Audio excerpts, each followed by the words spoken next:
अंधे, कोढ़ी और गंजे की परीक्षा बहुत समय पहले की बात है। अल्लाह ने एक फरिश्ते को धरती पर भेजा ताकि वह 3 लोगों की परीक्षा ले सके। ये 3 लोग थे, एक अंधा, एक कोढ़ी जिसे कोढ़ की बीमारी थी और एक गंजा जिसके सिर पर बिल्कुल बाल नहीं थे। ये तीनों ही अपनी अपनी परेशानियों और तकलीफों में घिरे हुए थे। पहला पड़ाव, कोढ़ी की परीक्षा। सबसे पहले फरिश्ता इंसान का रूप धारण करके उस कोढ़ी के पास पहुंचा जिसका पूरा शरीर बीमारी की वजह से बिगड़ गया था। फरिश्ते ने उससे पूछा, तुम्हें सबसे ज्यादा क्या चीज पसंद है? कोढ़ी ने कहा, मुझे सबसे ज्यादा यह पसंद है कि मेरी ये बीमारी खत्म हो जाए, जिससे लोग मुझसे नफरत न करें और मुझसे दूर भागना छोड़ दें। फरिश्ते ने अल्लाह से दुआ की और अल्लाह के हुक्म से उसकी बीमारी तुरंत दूर हो गई। उसकी त्वचा एकदम साफ और चमकदार हो गई। फिर फरिश्ते ने पूछा, तुम्हें कौन सा माल पसंद है? उसने कहा, ऊंट। अल्लाह के हुक्म से उसे गर्भवती ऊंटनी दी गई जिससे उसका कारोबार शुरू हो सके। दूसरा पड़ाव, गंजे की परीक्षा। इसके बाद फरिश्ता उस गंजे के पास पहुंचा।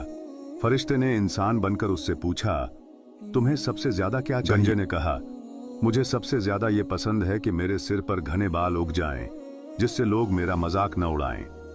फरिश्ते ने दुआ की और अल्लाह के हुक्म से उसके सिर पर सुंदर और घने बाल उगाए। फिर फरिश्ते ने पूछा, तुम्हें कौन सा माल सबसे ज्यादा पसंद है?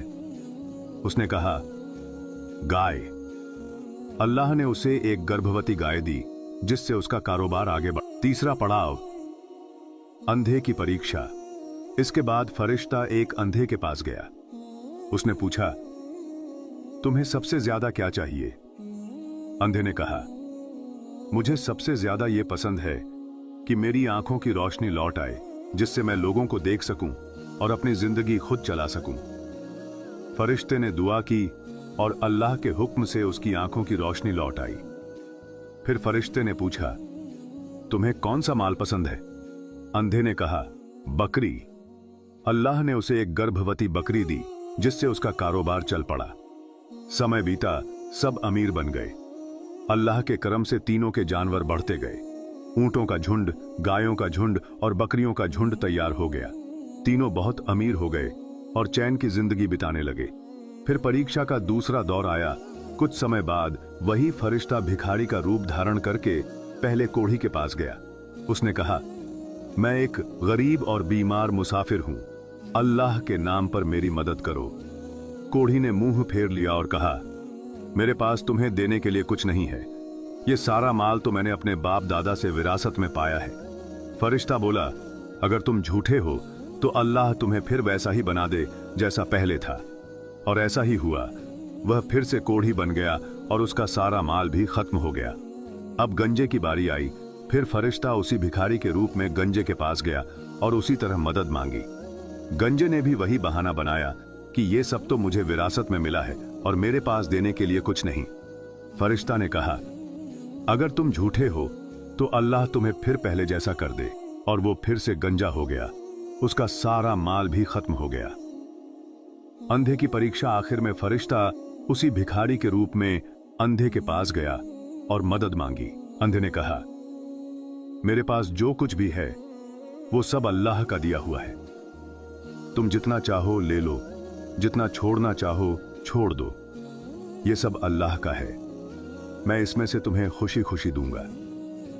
फरिश्ता ने कहा, अल्लाह तुमसे खुश है। यह सब तुम्हारे लिए बरकत का जरिया बनेगा। यह बस तुम्हारी परीक्षा थी और तुम पास हो गए। सीख, अल्लाह की दी हुई नेमतों का शुक्र अदा करना चाहिए। जब अल्लाह हमें मालदार और खुशहाल करे तब गरीबों और जरूरतमंदों की मदद जरूर करनी चाहिए। इंसान की असली पहचान उसकी मालदारी या गरीबी से नहीं, बल्कि उसके अच्छे चरित्र और दिल से होती है। करता है। लेकिन जब अल्लाह उसकी हालत सुधार देता है तो कई लोग भूल जाते हैं कि यह सब अल्लाह का करम है। कोढ़ी और गंजे ने यही गलती की। वे अपनी तकलीफें भूलकर नेमतों को अपनी काबिलियत समझ बैठे। डेबो, नेमतों की आजमाइश।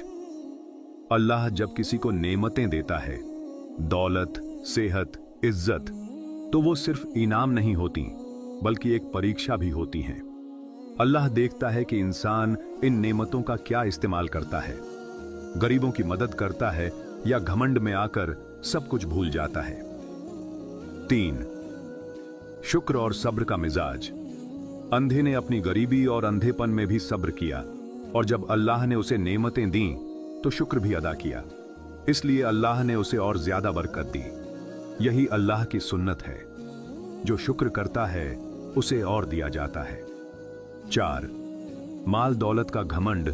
नुकसानदेह कोढ़ी और गंजे की तरह अगर इंसान अपने अच्छे हालात का घमंड करने लगे तो अल्लाह उसे उसी हाल में लौटा सकता है जिससे वो पहले निकला था। इसीलिए सिखाया गया है, घमंड कभी मत करो, क्योंकि नेमतें देने वाला भी अल्लाह है और वापस लेने वाला भी वही है। 5. जरूरतमंदों की मदद करना। असली अमीरी यह नहीं कि इंसान के पास कितना माल है, बल्कि यह है कि उसके दिल में दूसरों की कितनी फिक्र है। अंधे ने यही किया, उसने खुलकर गरीब की मदद की, क्योंकि उसे पता था कि वो खुद भी कभी जरूरतमंद था। इस कहानी को अपनी जिंदगी में कैसे अपनाएं? 8.